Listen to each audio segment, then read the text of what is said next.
Hi, everyone. Welcome to another episode of our Lunchtime Linkup Series, where we have members of the DivInc community come on to talk about how we are impacting the tech ecosystem with diversity, equity, and inclusion as our guide. I'm your host, Sharice Luter. I'm the marketing director here at DivInc, and we are at part 5, I believe, of our Meet the Founder series for our 2022 Spring Social Justice Tech Accelerator.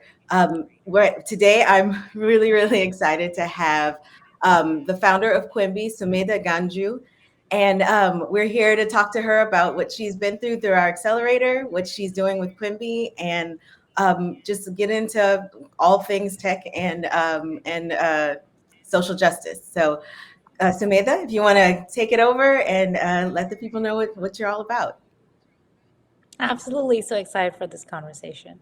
Hi everyone, I'm Sumedha Ganjoo, founder and CEO of Quimby. Quimby is a tool that helps employees build emotional resilience while helping leaders create safe and engaged teams. There's stats like 1 out of 4 people are feeling lonely and depressed at work. 80% of people feel stressed at their job. Our job is to eliminate that. So you said My 84%? Yeah, That's everyone. 80%. Okay. 80%, yes, but these stories stay untold. And for some reason, there's just a lot of stigma around it. And we know the reasons, but we don't talk about it openly. We'll come and talk about a fracture or, my back's hurting, but God forbid if we tell someone that we're feeling anxious or overwhelmed. And so that's what Quimby is there for, helping employees find a way in order to share, but also employers having a tool that they can use to learn more about what their employees are going through. Is that right? Yeah, like I think of it as injecting emotional intelligence at every level of the organization. And it has to start from employees because we are responsible for our own happiness and emotions. So it has to start from employees, but then helping managers and leaders and HR create conducive environments through both insights and as well as tools. Got it. So because there's a stigma around emotion at work at all, and Hmm. that's, someone having breaking down and crying can be, an example of that, or even someone saying anything more than I'm having a bad day related to their boss. There's these levels of emotional experiences that are brought out at work that, like you said, there's a stigma. We are encouraged to keep that inside. And also sometimes there may be a fear that there's a repercussion for sharing too much. So when you start working with a company, how do you address those things for the employer as well as the employee to really start getting them comfortable with working in this space with you? Yeah, for so long we've heard like you check your emotions at the door when you walk into your work. But Mhm. really, can you? Like emotions are internal to you. They are neurons firing and hormones run in your body. So how do you check them at the door? I think work from home and remote work kind of made that very clear that this compartmentalization myth doesn't really happen. You are the person that you are, and everything that's going on in your life, you bring to every aspect of your life. And it catches up. It catches up on you. So the conversation, as you said, very much is twofold. One is how do we've gotten this message from society for so long to like treat our mental health or emotions as such a voodoo thing, but really it's a very powerful skill. Everybody knows we buy because of emotions. Like this Mhm. is we make purchases because of emotions. We like people because of emotions, because something about them like inspired us or made us feel really happy and giddy around them. We literally marry people because of emotions. Emotions are really powerful tools. It doesn't just have to be, oh, I'm stressed and that's why I'm looking at it. How can I leverage emotional intelligence to be the best, most productive version of me? So one is that education that we provide through our tools, and in Quimby is building an employee engagement platform, which is putting employees in the driver's seat so that they can get insight, like daily insights, as well as tools to practice that emotional resilience, to practice those mindsets. At the same time, helping managers and leaders um, learn empathy. So, surprise, surprise, empathy can be trained, emotions can be trained. But so for very long, our messaging has been it's business, it's data, it's really not that. With remote work in COVID, we saw that doesn't work. Like with great resignation, Right. there's stats saying that like their managers spending more and more time checking in on people, their well-beings, doing emotion, like trying to emotionally support them, but it's not a skill we're trained in. So for managers, it's actually providing day-to-day insights on how is like my organization feeling, but then also connecting it to productivity tools and connecting it to day to day so they can make more intelligent, informed decisions.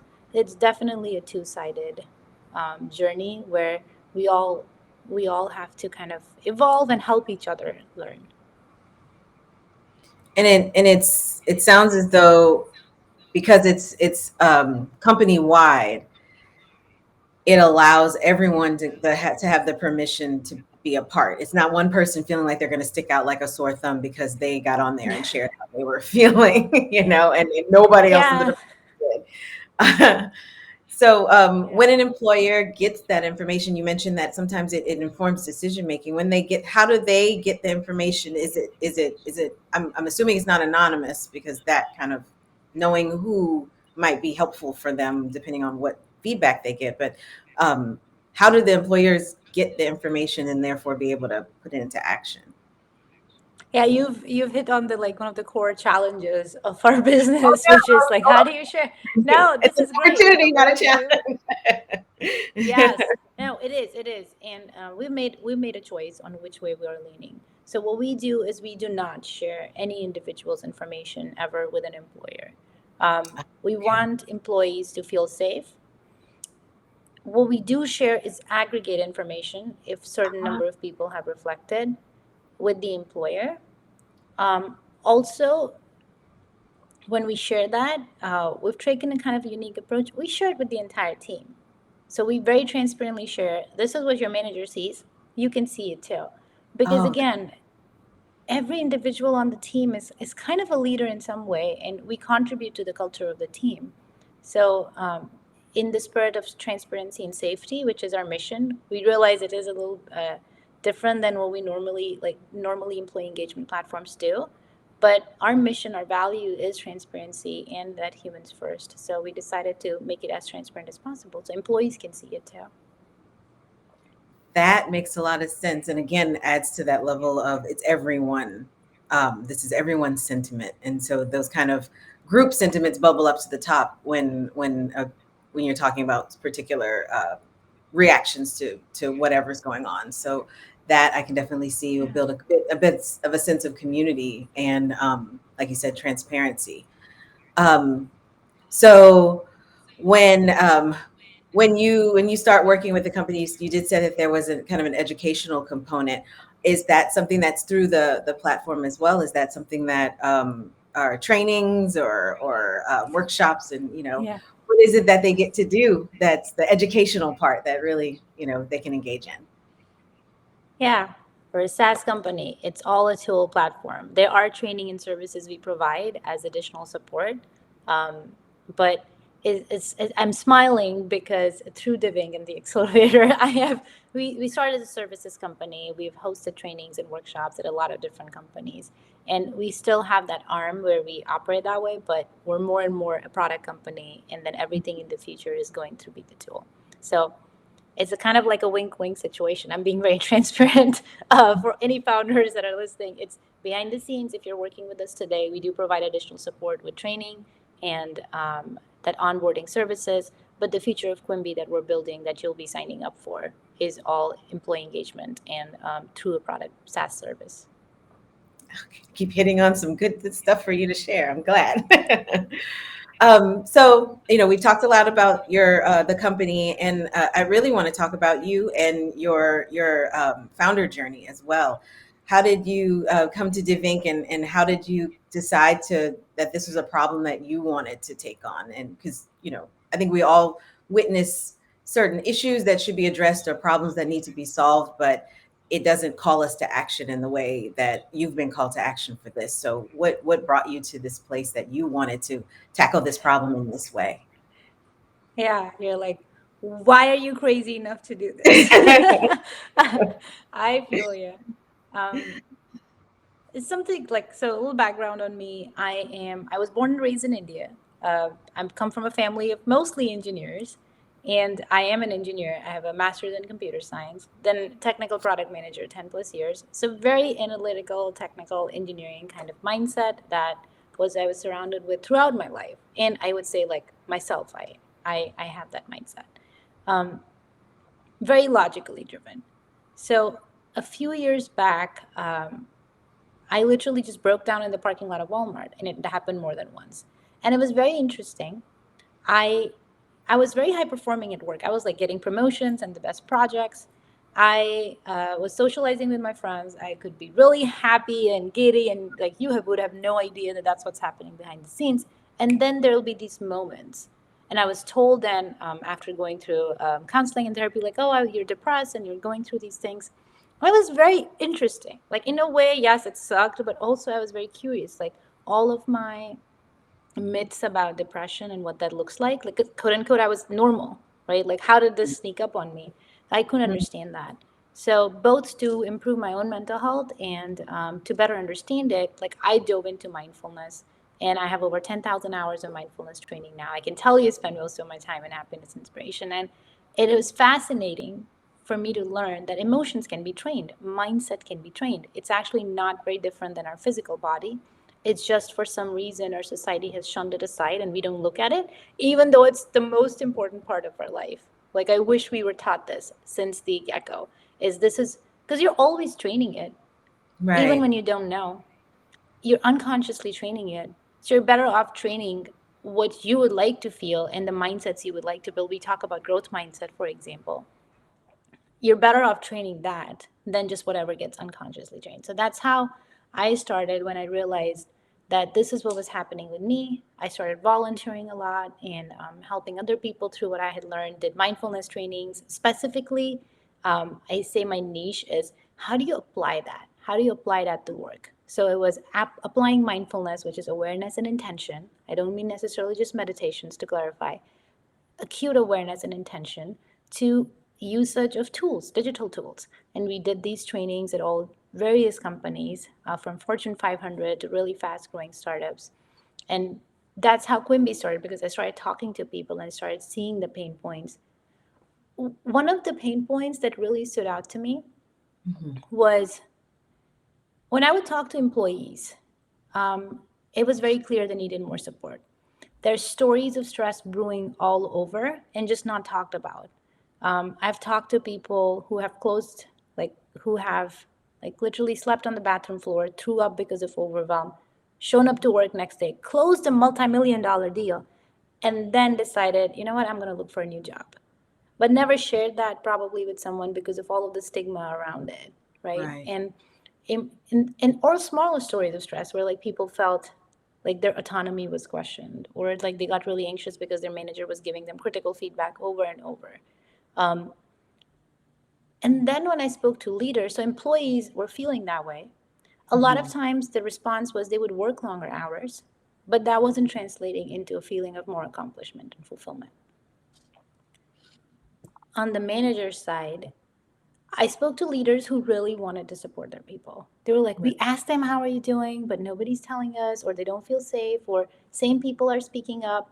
So I saw Quimby as an opportunity to bridge that gap between people who really want to support, managers who want to support their people, and employees who are willing to kind of take that step to change the culture, to be that person who's willing to be authentic at work. Like, so I saw it as a win-win, and we'll see how it evolves. Yeah. I love that you're talking about this like this is an everyone experience. I mean, even the manager that you're saying, you're working directly with, they have had some type of experience as well. So I think we tend to think about anything related to wellness or mental health as someone who has a diagnosis of some sort and Mhm. has that level of need.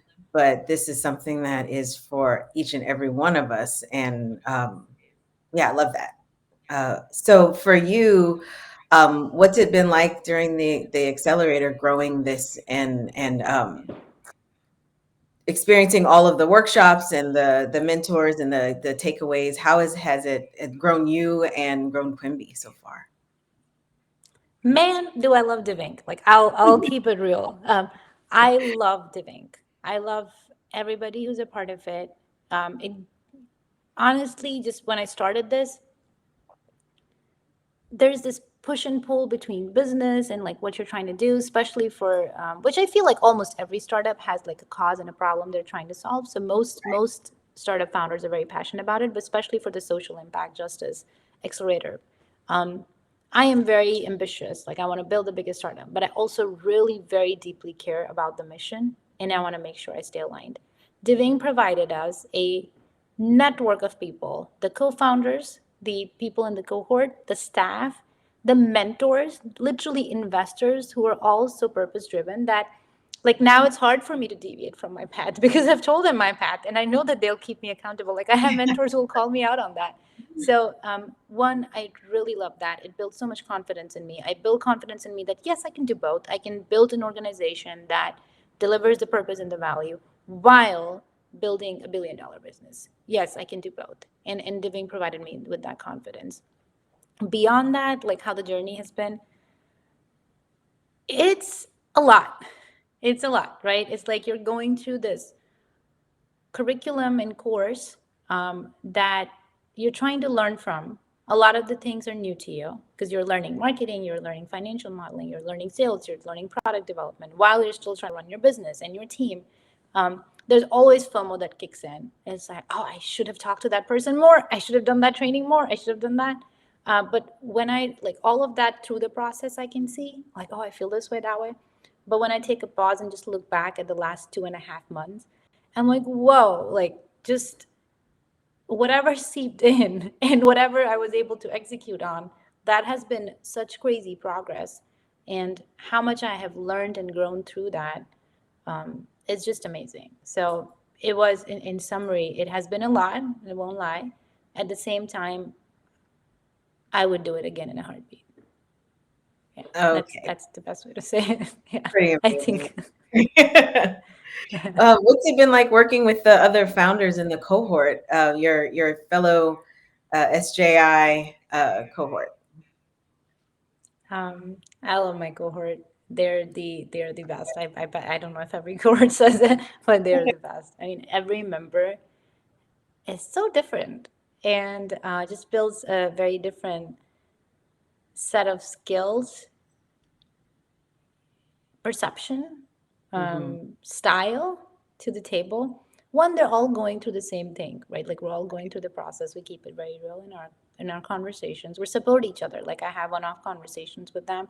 Like, man, like this is tough and like we're going through this. So we support each other through that. But at the same time, I feel I've seen them like I am rooting for them. I've seen them shine in. I'm gonna start bragging on them like every single Go for individual. I'll say to it. it. Yes, like every single individual. I don't think I have time to call everyone, but it's like Misha. Her personality, like it took me a while to get used to, but man, is she bold, and I really admire that. I admire when she speaks up for herself, and I admire when she speaks up for other people. um, Mariah, like how thoughtful she is, how reflective she is, how like even just yesterday she was talking about her leadership style and what kind of company, and you could see like the level of detail she had thought through about the impact she's going to have not on just the customers but also her employees. Tosha, how vulnerable and courageous. Like that girl, she if I've seen learning mindset, like that's Tosha. Is like she'll share it and then next week she'll come back and something like she would have done had shifted already. So it is really fascinating to see that. Benito, he's just like a he is a, a, a wisdom chamber. Like he just like he's always sharing like really really deep wisdom with us, which in like hits my heart a lot of times. And like all of them, it's just very I'm grateful that I have the opportunity to meet these different people from different walks of life that maybe I wouldn't have had a chance to meet otherwise. So yeah, you can That's tell I like them.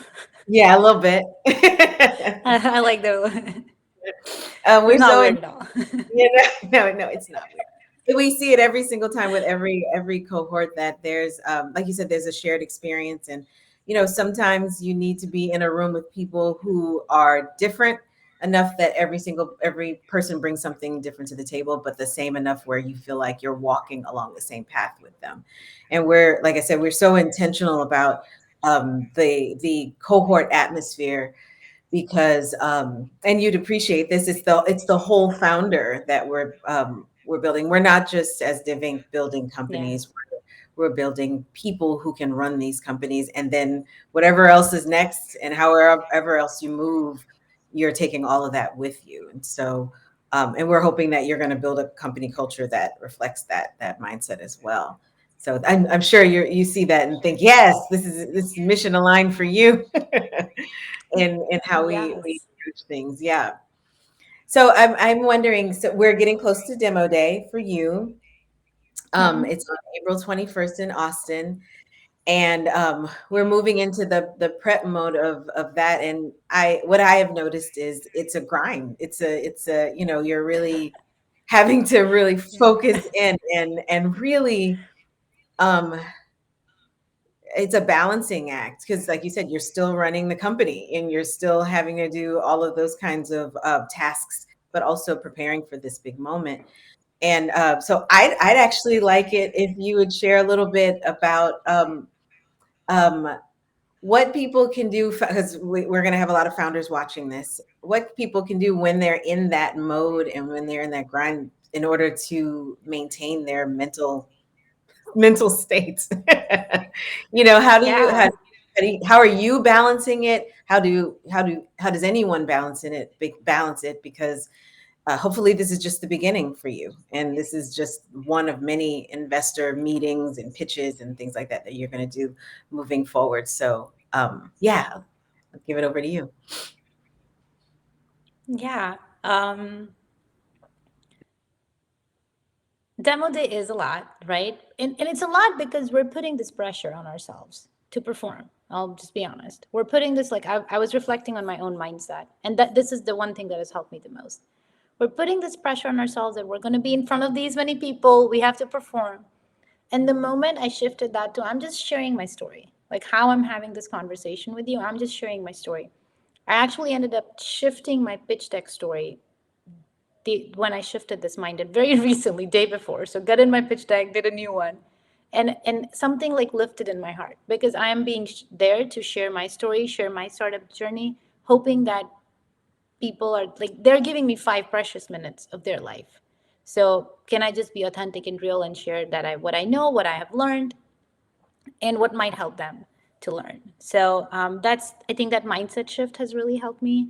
But other than that, trust the process. There is like if you're a founder, you're going through this, trust the process. In the moments like last 2 weeks, there were times where I didn't sleep a lot. There were times where I'm like, I have no idea what this looks like. There were times where I was so confused because it's not just that it's hard work, it's just you don't know what's the right answer. And when you know that it's not the right answer, then you kind of keep thinking about it. I had to literally step away. I went and I sat in a park in a Buddhist garden and I was like, I'm just going to sit here and meditate. So meditation helps a lot because quieting your mind, taking a break from digital devices helps a lot. And when I look back, like trusting the process, it just works out. My slide deck looks very different than what it looked like. My story looks very different, but it is more me. It is more real. And it is a better, like just yesterday, I was sharing with a mentor who had seen the version before and after. They literally jumped out of their seat. And she's like, what? Like, yes, this is, and then you get to see that, oh, like, yeah, all that grind, all that, like, changing, being open to feedback, being open to like there is this resistance comes up like I've already changed that, this other person told me this other thing, and no, being open to feedback, taking it all in, and then connecting with your heart and like what is real to me and what is not. I feel like leaning into that more and more. But and there are a lot of people to support. Like we sometimes go into this shell and I have to remind myself that I just have to ask for help. When I ask for help, people show up to help. So hope that's helpful, but trust the process, share your journey, like don't see it as a performance. If you're sharing what you're doing, if somebody wants to come along, they'll come along.